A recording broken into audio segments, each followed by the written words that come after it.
결국에 홍명보 기자회견 취임사에 다거진 말 디강인도 터졌다. 병역법 위반 과거 문체부 현장 감사까지. 홍명보 국가대표팀 감독이 취임 기자회견에서 향후 대표팀 운영에 대한 각오를 밝혔다. 홍명보 감독은 29일 오전 11시 서울 종로구 축구회관에서 대표팀 감독 취임 기자회견을 가졌다. 지난 8일 대표팀 선임 후 11일 울산 HD와 계약을 해지했다. 15일부터 외국인 코치 선임 미팅을 위해 유럽 출장길에 오르며 본격적인 대표팀 업무에 착수했다. 공식 선임 발표 후 약 3주 만에 홍명보 감독은 대표팀 감독 취임 기자회견을 통해 대표팀의 청사진과 방향성을 제시했다. 여전히 비판 여론은 들끓고 있다. 대한축구협회의 감독 선임 과정과 유명무실했던 전력강화위원회의 역할과 행정 능력 등 많은 비판이 잇따랐고 시즌 도중 소속팀 지휘봉을 내려놓은 홍명보 감독을 향한 비판 또한 이어졌다. 10년 만에 대표팀 감독으로 복귀한 홍명보 감독이다. 지난 2014 브라질 월드컵 당시 긴급하게 대표팀 감독으로 오른 홍명보 감독은 1무 2패라는 초라한 성적 속 물러났다. 이후 프로팀과 대한축구협회 전무이사로 활동하다 지난 2021년 울산 감독으로 부임해 K리그 2연패라는 대업을 달성하며 재평가받았다.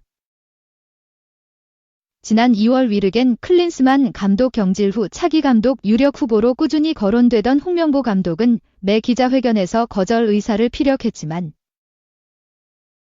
정혜성 전력강화위원장의 돌연 사퇴 후 감독 선임 임무를 이어받은 이임생 이사의 설득에 하루 만에 자신의 입장을 바꾸며 두 번째 대표팀 부임기를 맞이하게 됐다. 면접 프리패스. 특혜 논란 속 홍명보 감독은 이날 취임 기자회견을 통해 시즌 도중 팀을 떠난 점에 K리그 울산 팬들에게 사과의 말을 전했고 앞으로 대표팀 운영 방안과 전술 철학 등을 이야기했다. 취임 기자회견 일성. 기자회견에 앞서 여러 논란으로 일으켜 축구인으로서 죄송하다. 저는 울산 팬들께서 보내주신 전폭적인 지지에 감독으로서 다시 일어설 수 있었다. 이번 선택에 실망을 드려 죄송하다. 다시 한번 고개 숙여 사과드린다.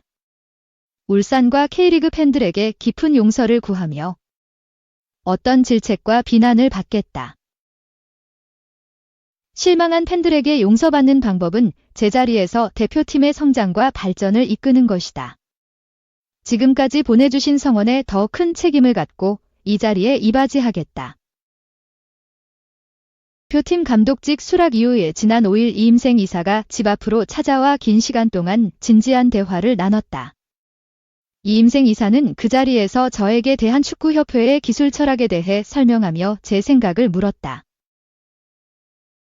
저는 대표팀 감독과 대한축구협회 전무 경험을 통해 평소 갖고 있던 축구 철학, 대표팀 운영 방안, 한국 축구의 기술 철학과 관련된 각급 대표팀 연계 방향성 등을 솔직하게 이야기했다. 이임생 이사는 이런 제 의견을 듣고 대표팀 감독직을 간곡하게 부탁했고 저는 밤새 고민 끝에 제안을 수락했다. 대표팀의 향후 철학. 지금 한국 축구는 중요한 전환 시기에 놓여 있다.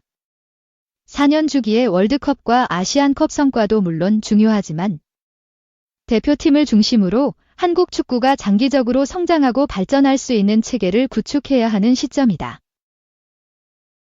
이를 위해 대한축구협회는 대표팀 경쟁력 강화 전략인 JMIK 프로젝트를 발표했고 이를 통해 장기적인 관점에서 한국 축구 전체의 방향과 체계를 세밀하게 수립하려고 하고 있다. 저는 연령별 대표팀을 거쳤고 전무이사를 경험한 바 있다.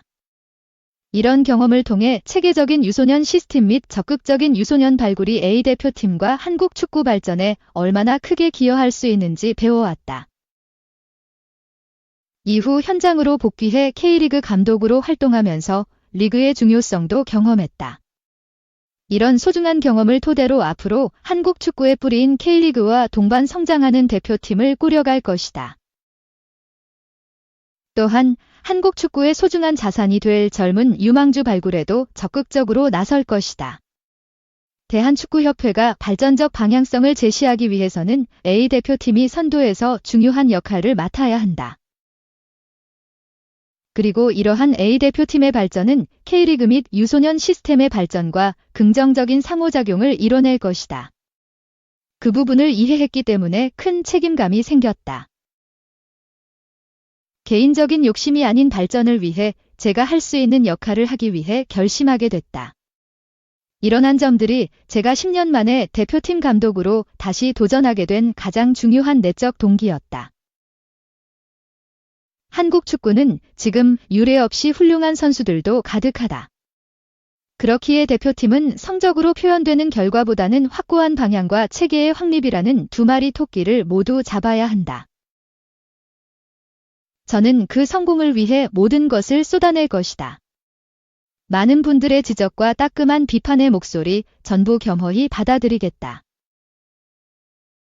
대표팀의 운영 방안, 존중, 대화, 책임과 헌신 세 가지 키워드가 있다. 첫 번째, 존중이다. 앞으로 대표팀은 수직적인 관계가 아닌 수평적인 관계로 팀을 만들어 갈 것이다. 선수는 스태프는 선수를 존중해야 한다. 선수끼리, 스태프끼리도 마찬가지다. 동시에 각자 위치에서 지켜야 할 선은 명확히 해야 한다. 다음은 대화다. 많은 위험은 오해나 소통 부재에서 발생한다. 문제가 발생하면 스스럼 없는 대화를 가질 것이다. 감독인 저 역시 대표팀 내 핵심적인 정보를 선수들과 대화를 통해 공유할 생각이다. 마지막, 책임과 헌신이다. 대표팀 운영의 많은 부분을 오픈하고 정보를 공유한다는 것은 그에 따른 책임과 헌신이 필요하다는 의미다. 선수들이 변화를 요구하고 그것이 좋은 방향이라면 저와 코칭 스태프들은 받아들일 것이다. 그만큼 선수들은 그 권한에 대한 책임을 운동장에서 보여줘야 한다. 이 세 가지 정신을 제대로 심어 국제적인 팀을 만들어낼 것이다. 대표팀 전술적 방향, 기본적으로 우리가 공을 소유하면서 경기를 주도적으로 통제하는 것이 중요하다고 생각한다. 우리의 계획과 전략에 맞춰 경기 흐름을 유도할 것이다. 상대팀이나 변수에 따라 상황에 맞는 변화를 가지고 가야 할 때도 있을 것이다. 더 큰 무대에서 우리가 원하는 플레이를 하기 어려운 환경에도 처해 있을 수 있다. 하지만 소유의 목적은 분명해야 한다. 상대를 무너뜨리는 것이다. 전진성과 과감성을 더해 공격과 수비를 연결해야 한다. 수비적으로 상대에게 결정적인 기회를 허용하지 않기 위해 지공 상황과 역습 상황에 대한 확고한 대비를 할 것이다.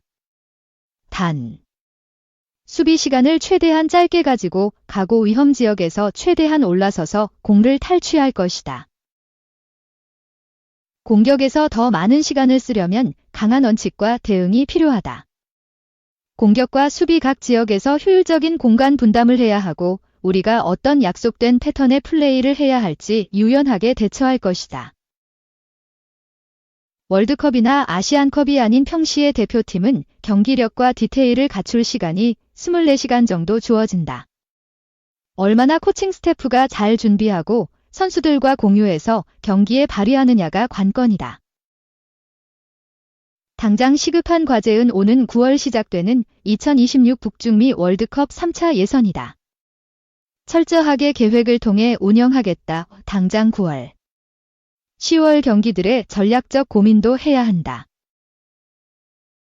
유럽파 선수들이 시즌 초반 상태이기에 경기력이 완전히 올라오지 않은 시점이나 무엇보다 승리라는 결과를 가져가기 위해 모든 부분을 고민하겠다. 궁극적인 대표팀의 목표와 가치.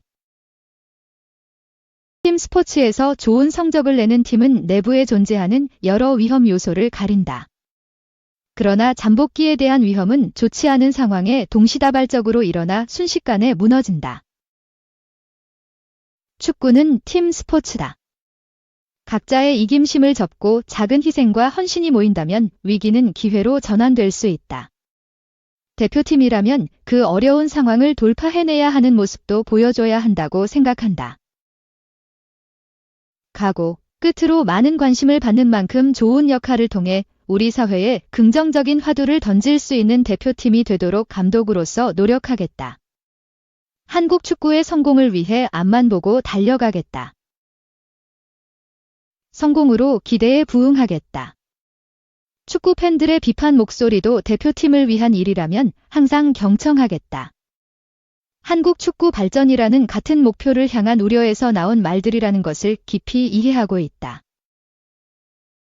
축구 팬들께서도 바뀌어가는 대표팀의 모습을 지켜봐 주시고 대표팀과 우리 선수들에게 많은 응원과 성원을 보내주시면 감사하다.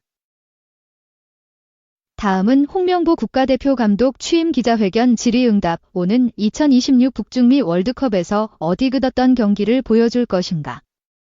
잡고 있는 목표가 있는가? 이 제3차 예선을 앞두고 있어서 벌써 북중미 월드컵의 결과를 이야기하기 조금 이른 감이 있지만 한국 대표팀이 원정대회에서 최고 성적이 16강이다.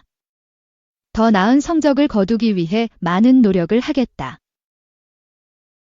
유럽 출장에서 해외파 선수들을 만났다. 어떤 이야기를 나눴는가? 이번 기회로 선수들과 미팅을 했는데 모든 선수들과 같은 형태로 대화를 나눴다.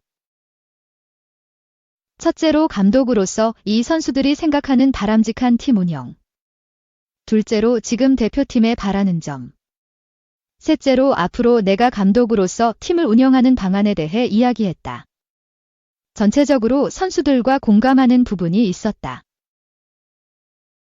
첫 만남이었기에 아무래도 어색한 면이 있었지만 9월에 소집되면 처음보다는 더 나은 분위기가 따라올 것이라는 기대를 갖고 있다.